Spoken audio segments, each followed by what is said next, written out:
Okay, I have the loot from yesterday's Memorial. Today is Memorial Day, the 29th, the 28th on a Sunday. I did several flea markets and foot tag sales and other sales. And this is the loot from all of it. I'm not going to break it down by sale, just too much. We'll be here all day, but we'll get started. Let's see. One thing yesterday was the day of adjustable wrenches. Everywhere I went, there was another adjustable wrench, usually a different manufacturer. I like to collect them, different ones, different makes. There's so many of them. And, you know, my price that I pay is generally cheap, $1 to $3. So if I can find it in that price range, okay, I'll buy it. Let's see what we got here. We have Crestalloy, Craftsman, is that correct? No. Crestalloy, Utica. This one is Lakeside Forge. Nice heavy one too. This one, I don't know. It just says that it was made in Germany. 5-star Germany. It's brand new. Interesting. I don't see too many German adjustable wrenches here. This is no name on it, but I do suspect Billings. Actual Billings. Says it right on it. This is part of a set. There's one. This is just a Craftsman. USA Craftsman that I picked up. That is brand new. I don't think it's ever been used. And this is the other Billings from that set. Both came from the same seller. And Williams, J.H. Williams. They all work nice. And this one that I picked up for a couple bucks is also brand new. Craftsman. But do you notice anything? Yes, it's new. What don't you see on there? Where is the Made in USA? Well, it's not there, folks, because this is Craftsman made in China. That's where they make these now. They used to make them in USA, and I can prove that because we got it right here. Forged in USA. Used to say that right on it. Now it just says forged. Well, times they have changed. That was actually $2 I had to pay for that, but it's brand new. I wanted that for comparison purposes. So you can see what I mean when I say that Craftsman has changed their markings. And if you don't see Made in USA on it, that's because it's not. It's made in China. And this. I love collecting these weird, oddball adjustable wrenches like this. Look, it works nice. This is at least, I'm going to guess, somewhere in the 1900s. Don't know the maker. I have to clean it a little bit first. That's got to go in the evaporust. Really can't make it out very well, and I don't want to go scraping on it. So I'm going to let the evaporust work on that. See, it says steel forged for L-A-T. I can't make that out. Lato, something like that. Haven't done any research on it yet. But it's in fairly decent shape. You can see square nut back there, and you get your flat jaws there. And it works nice. Yeah, that's going in my collection up on the wall with all the other oddball. And the handle is really nice. A lot of times these handles are split and cracked or bent because somebody put a pipe wrench on it to get more leverage and they snap it. This one's nice. That's what caught my eye when I saw it. This one cost me a few bucks more than the other ones did. I think I paid almost $10 for this, $9 or $10 for this. But it also came with a nice wrench. And this is Bonnie. This is a Bonnie wrench. Nice heavy duty double box. And this is probably worth what I paid alone just for this. But it came with that adjustable. I think it was at $9 or something like that. We did some dickering back and forth on that. And here we have a Plum spud wrench. Spud wrenches are fairly common. You find them. Every iron worker had one. And shipwright and so on and so forth. But you don't usually find too many of them that have actual brand names on them. A lot of them are mysteries, and or they're not marked at all. This one is Plum. which eventually became Proto in later years.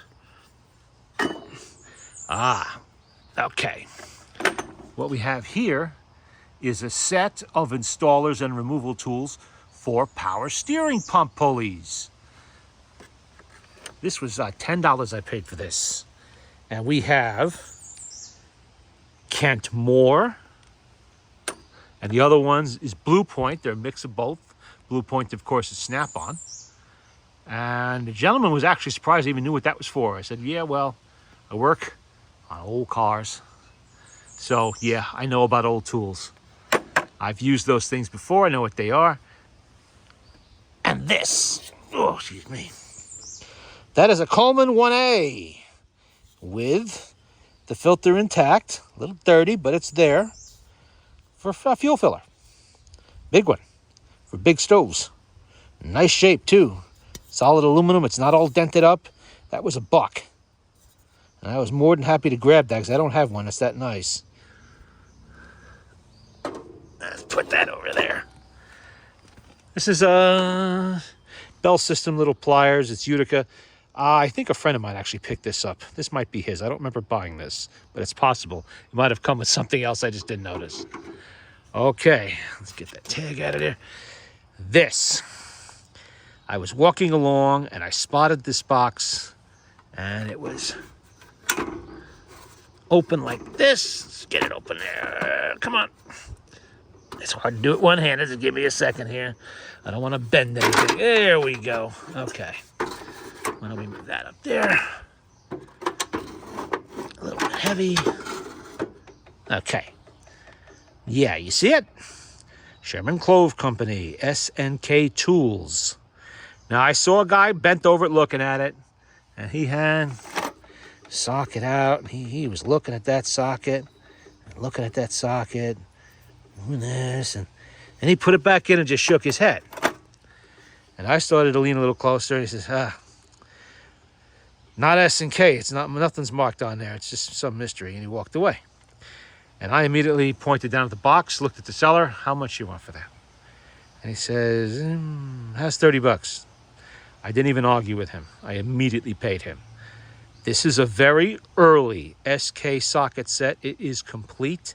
Everything is there. The speed wrench, the extensions, the universe, everything. And in really, look at the condition of that stuff.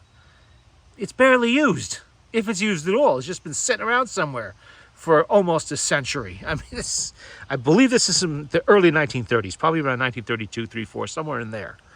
And at this time, S&K was just getting into making sockets under their own name.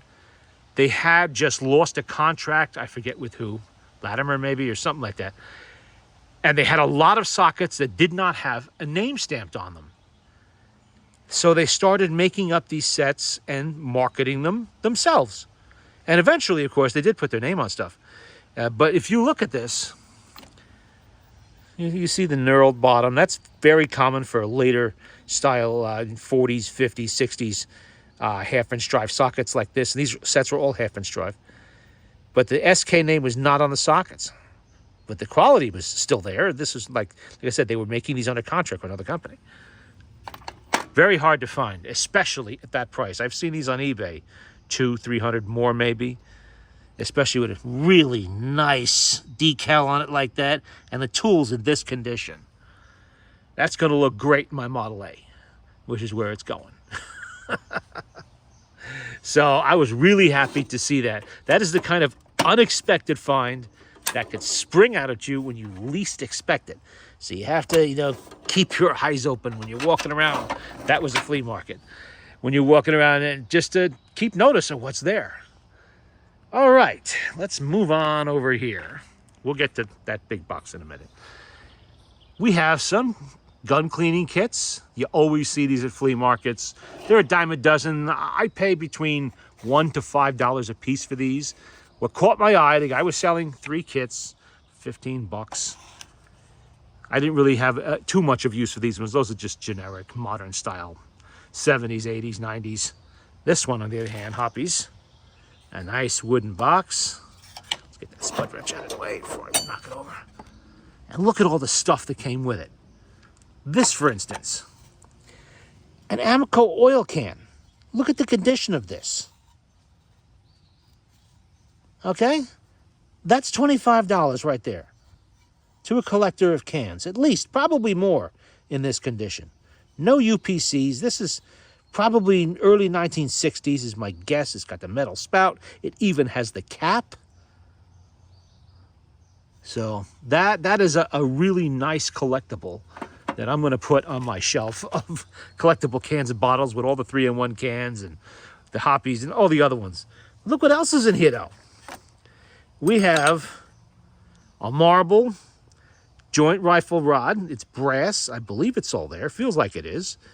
I have to clean up that sleeve. But that's worth 22 to 25 and 30 caliber. 30 inch, it says. That is worth at least $10 by itself. Probably a little more to a collector.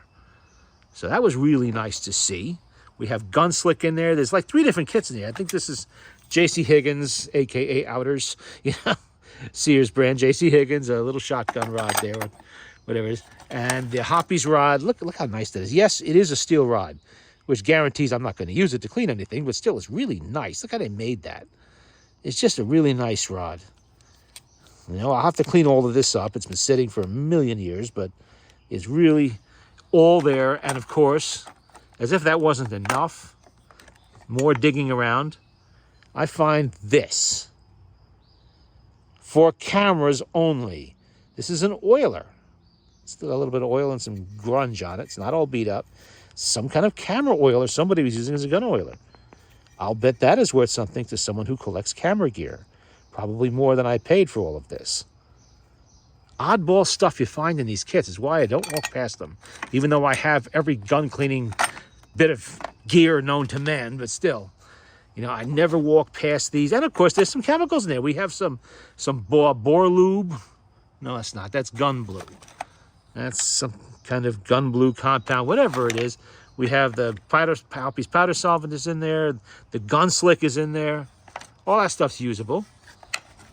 The other 2 kits have some chemicals also. And, you know, nothing of any particular huge value, but still. This one even has the sleeve, the cardboard sleeve, the outers. I'm not going to bother opening it. You've all seen those about 1,000 times. Like always picking these up. Outers again. $15 for the whole lot with that oil can. Okay. Now, what we got here? This box is kind of falling apart. I'm going to have to do some gluing and very careful reconstruction. But look at this. Whoops. Redhead hand drill, number 110. Manufactured in New York, New York. Tell you what, they don't make hand drills in New York anymore, anywhere in the state that I'm aware of. Now look at this. Look at the logo on there. Redhead. I'm going to guess here, 30s or 40s. Don't really know. And of course, in that box, the drill is not only there, but it is like brand new. Look at that wooden handle. The handle top does unscrew, and there is actually a drill bit in there. Look at this. I don't have this brand. I've never even heard of it before. And I have all kinds of these little egg beater drills. Nice. I saw that. Immediately got my attention. I've never, ever seen one of these, any of these drills come with the original box before. However rough the box is, that could be, everything's there. The labels are there. I could put that back together. Not a problem. I'll take the time to do it. That goes into my collection. Let's put that on there. We don't want to lose the end pieces here, so we'll put them on top. Okay. This was just $1 or something like that. Whoops, there goes the box. Yeah, that's going on the wall. This is just a cool metal sign from something. Probably an x-ray machine or something like that. I figure, why not?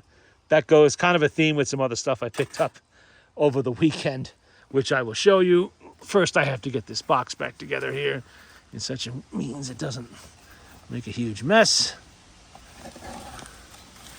And then I will show you, we'll get into the bigger stuff that I picked up. Oh, One of the tag sales I stopped at. We have oil. We have some Quaker State 5W30 for $1. We have some Lucas oil that is actually power steering fluid with conditioners.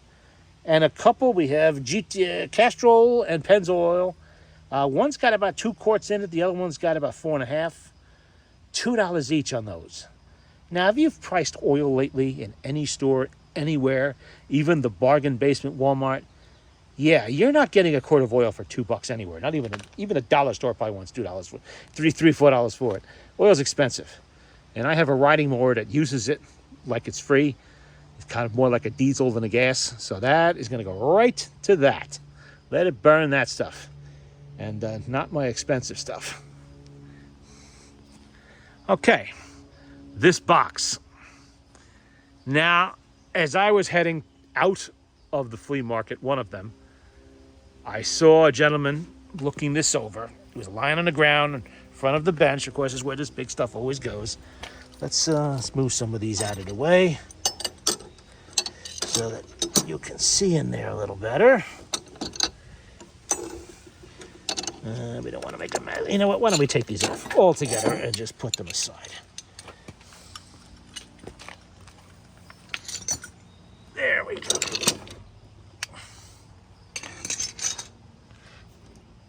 Nice. Did I show you that one? Oh, yeah, I did. That's the Utica. Yeah, got that in there. All right. He was looking at another nice little drill here. Come on out of there. This one's a Stanley. It is a Stanley. No, it's not. What is this? Yeah, this is a Stanley 100 Plus.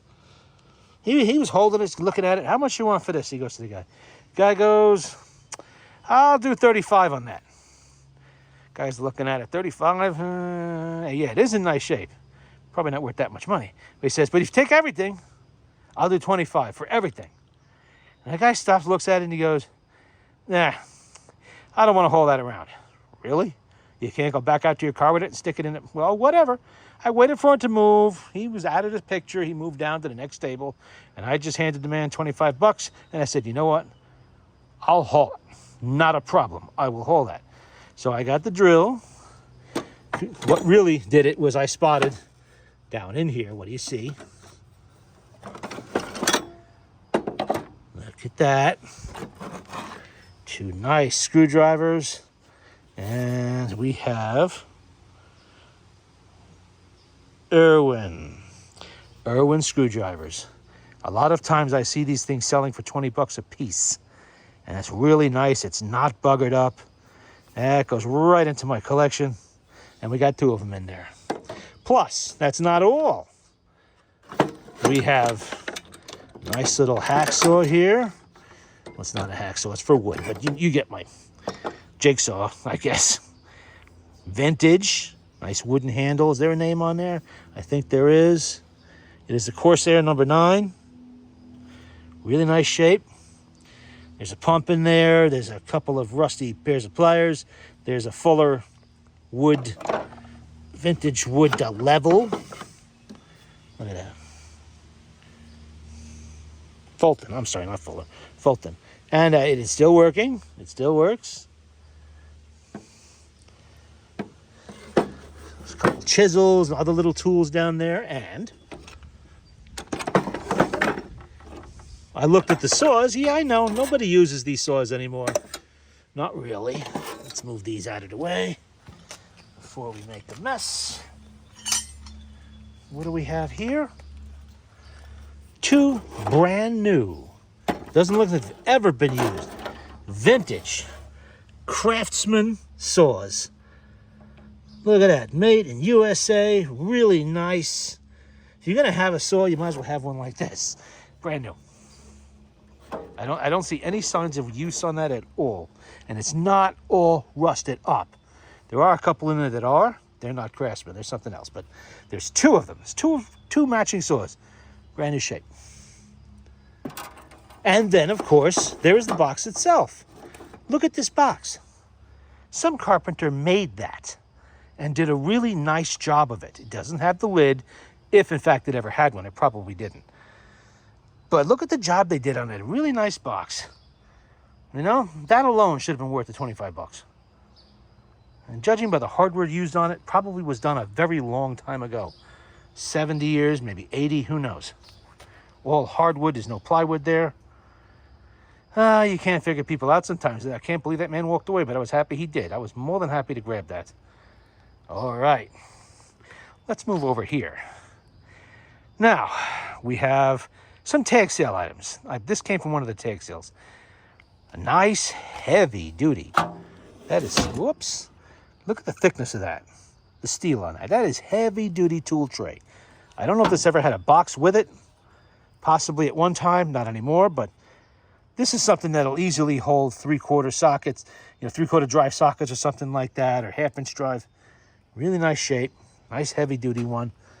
75 cents. Actually, I bought a whole pile of stuff, and it was $18 for the whole pile. And that's pretty much everything in this box. Some of this is even free. The little hardware stuff, that didn't cost anything.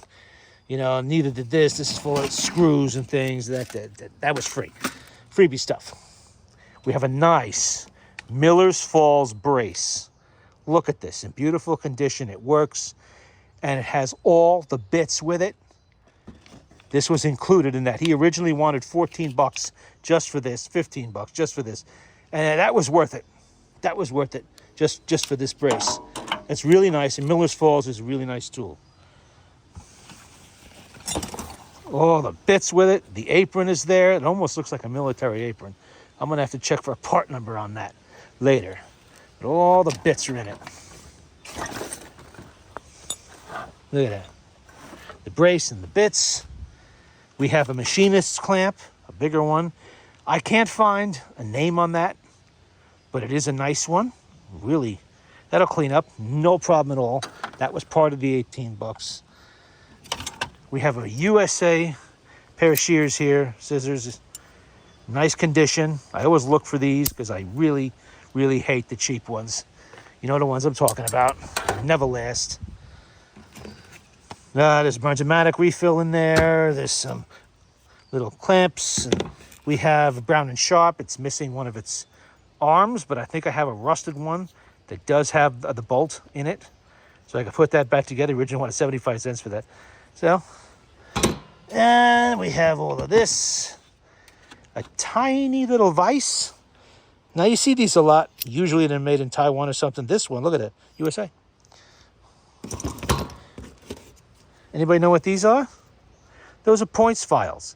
If you play with old cars that have points, you know what these are. And they're worth their weight in gold when you need one. And there's 3 or 4 of them in here somewhere. There we go. Impact driver. And look at it. Unused. That's never been hammered on. Nice USA impact driver. That'll be cleaned up and go somewhere. There's another one. And it's vintage Sears. Old school logo on there. 5-inch ignition file. And we got some little flexi screwdrivers here. Some other stuff. Extractor of some kind. Little stuff. Whole bunch of little stuff. But that brace, that is nice. That is really nice. And I was really glad to be able to get a hold of that. I can't believe we were late in the day at this tag sale and nobody had taken it. I know a lot of people don't do woodwork anymore, and when they do, they use power tools.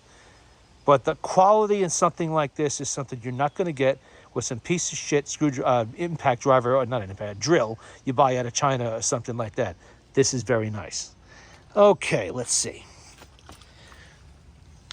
At one of the flea markets, I spotted this.